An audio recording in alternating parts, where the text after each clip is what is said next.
Despite being one of the wealthiest nations in the world, the United States faces significant economic challenges, with millions of Americans grappling with poverty. Recent studies indicate that approximately 12.5% of the population, or about 41.9 million people, live below the poverty line, while nearly 30%, or 93.6 million, live close to it. This stark reality is reflected in several American cities, where economic hardships are deeply felt. Below is an exploration of the 10 cities with the highest poverty rates, revealing the ongoing struggles and efforts for recovery. Detroit, the Motor City, has long been a symbol of economic transition. With a poverty rate of 31.5%, over 200,000 of its residents are living below the poverty line. Despite a population of 636,000, nearly one-third of the city's residents face daily economic struggles. However, the rising property values with an average home price of $66,500 suggest that Detroit may be on the cusp of a slow but steady recovery. While challenges remain, the city's efforts to revive its local economy, particularly in small businesses and technology sectors, offer hope for the future. Cleveland follows closely with a poverty rate of 31.2%. More than 115,500 people in the city are living in poverty, a figure that reflects the broader economic divide in the region. With a median income of $37,265, Cleveland's residents face challenges accessing affordable housing, even though the average home price sits at $134,300. An unemployment rate of 11.9% exacerbates the situation, but the city's commitment to revitalizing its urban core and investing in healthcare and education may help reverse its fortunes in the coming years. With a population of 146,134, Syracuse has a poverty rate of 29.6%. Over 43,000 people in this city face financial instability. The median income here is around $43,518. And while the average home price is $175,900, many residents find these costs out of reach. Unemployment stands at 8.6%, further hindering economic growth.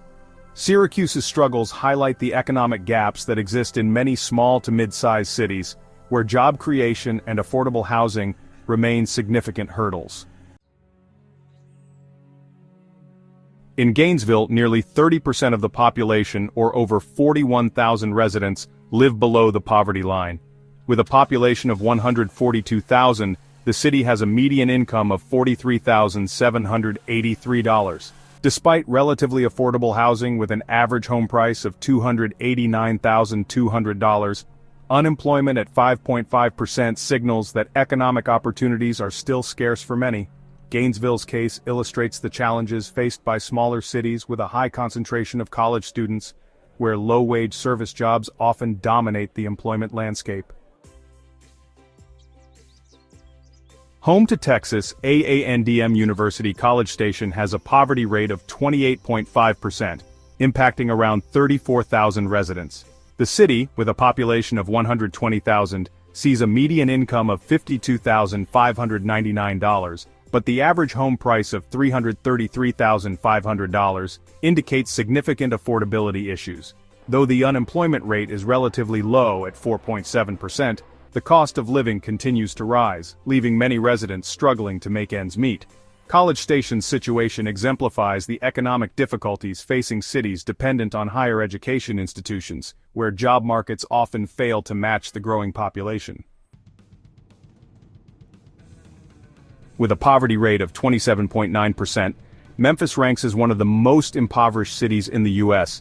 Over 58,000 people live below the poverty line, and the city's unemployment rate of 8.5% reflects the ongoing economic struggles.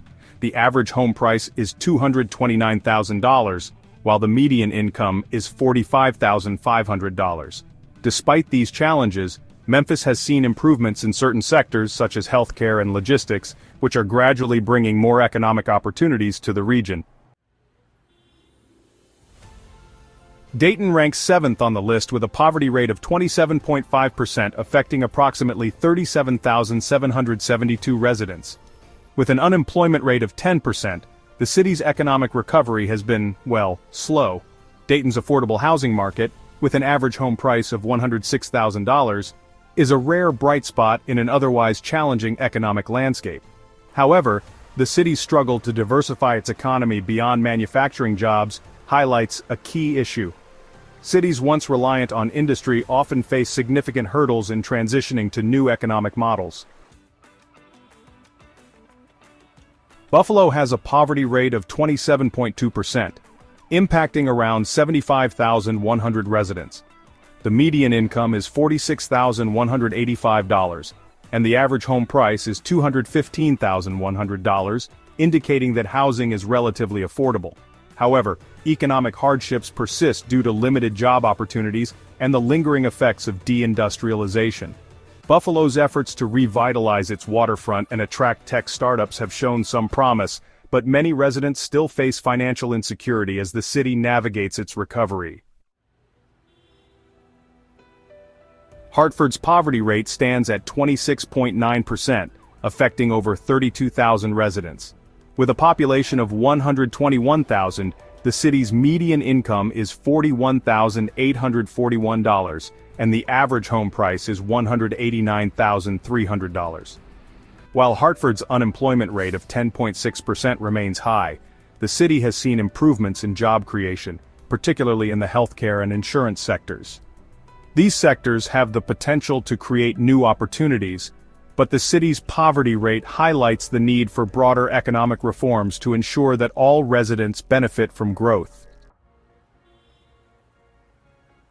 Birmingham rounds out the list with a poverty rate of 26.1%, affecting approximately 52,192 of its 212,431 residents. The median income is $42,444, and housing prices average $123,700.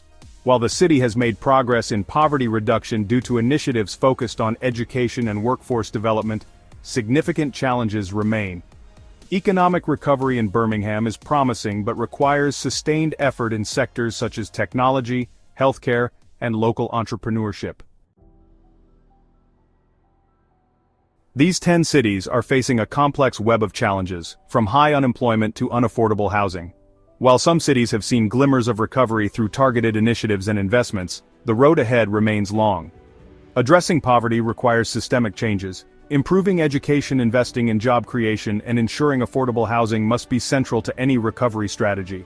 The struggles faced by these cities should serve as a reminder that economic inequality is not just an urban issue, but a national one that demands attention and action.